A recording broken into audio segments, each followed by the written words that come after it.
آپ صلی اللہ علیہ وسلم ایک ہی رات میں سٹارز، پلینٹ اور گلیکسیز کو پار کر کے زمین سے آسمان کی طرف گئے۔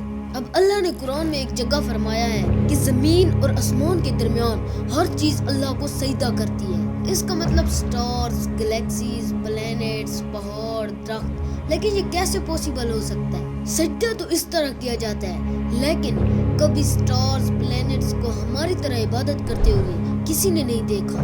لیکن اللہ نے قرآن میں بار بار کہا ہے کہ یہ ساری چیزیں اللہ کی عبادت کرتی ہیں، تو پھر ان سب چیزوں میں کوئی نہ کوئی بات تو ضرور ایک جیسی ہے۔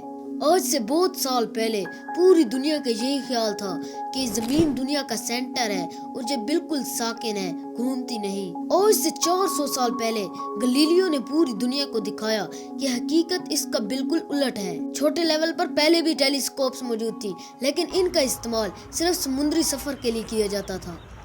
گلیلیو نے پہلی بار ٹیلیسکوپ کو آسمان کی طرف موڑا۔ اس نے چاند اور سورج کو قریب سے دیکھا، ستاروں اور سیاروں کی حرکت کو آبزرو کیا۔ جب اس نے جوپیٹر کو دیکھا تو پتہ چلا کہ یہ بھی باقی سیاروں کی طرح گول ہے۔ اس پر لائٹس مہینے کے مختلف دنوں میں بدلتی رہتی ہیں۔ گلیلیو نے دنیا کو بتایا کہ یونیورس کا سینٹر سورج ہے، زمین نہیں۔ یہ سن کر یورپ کے چرچ اس کے دشمن بن گئے، کیونکہ ان کے خیال میں زمین ہی یونیورس کا سینٹر تھا۔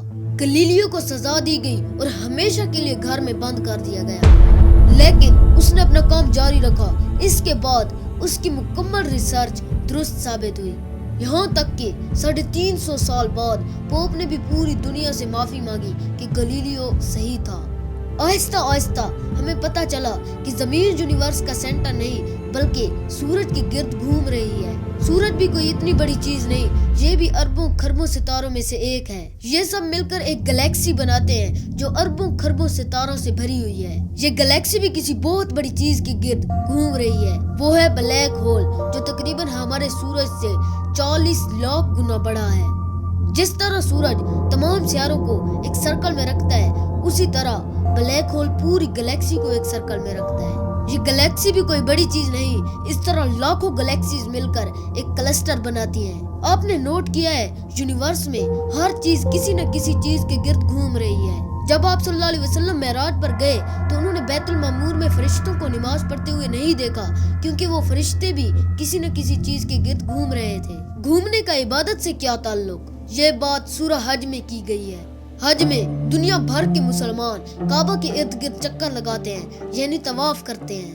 جب مسلمان کعبہ کے گرد گھوم رہا ہوتا ہے تو وہ اس وقت اکیلا نہیں ہوتا، بلکہ سورج، چاند، ستاروں، سیاروں، بلیک ہول، کلسٹر، گلیکسیز کے ساتھ مل کر عبادت کر رہا ہوتا ہے، یعنی ہم ان کی طرح عبادت کر رہے ہوتے ہیں۔ قرآن کہتا ہے یہ ساری چیزیں سجدہ کرتی ہیں۔ سجدہ صرف پیشانی زمین پر رکھنے کا نام نہیں، اللہ کے نظام کے مطابق چلنے کو بھی سجدہ کہا جا سکتا ہے۔ آج سے کئی ہزار سال پہلے قدیم یونان میں ایک کنسیپٹ بنا جسے دنیا نے 2000 سال تک بھلا دیا، لیکن آج سے 200 سال پہلے جب سائنٹسٹ نے ریسرچ کی تو پتہ چلا کہ ایٹم دنیا کا سب سے چھوٹا پارٹیکل نہیں، اس کے اندر نیوٹرون، پروٹون اور الیکٹرون پائے جاتے ہیں۔ الیکٹرونز ہمیشہ پروٹونز کے گرد گھومتے ہیں، بالکل اسی طرح جس طرح تمام سیارے سورج کے گرد گھومتے ہیں، یعنی کائنات کی ہر چیز کسی نہ کسی چیز کا طواف کر رہی ہے۔ اور جب مسلمان کعبہ کا طواف کرتا ہے تو وہ کائنات کی ہر چیز کے ساتھ عبادت میں شامل ہو جاتا ہے،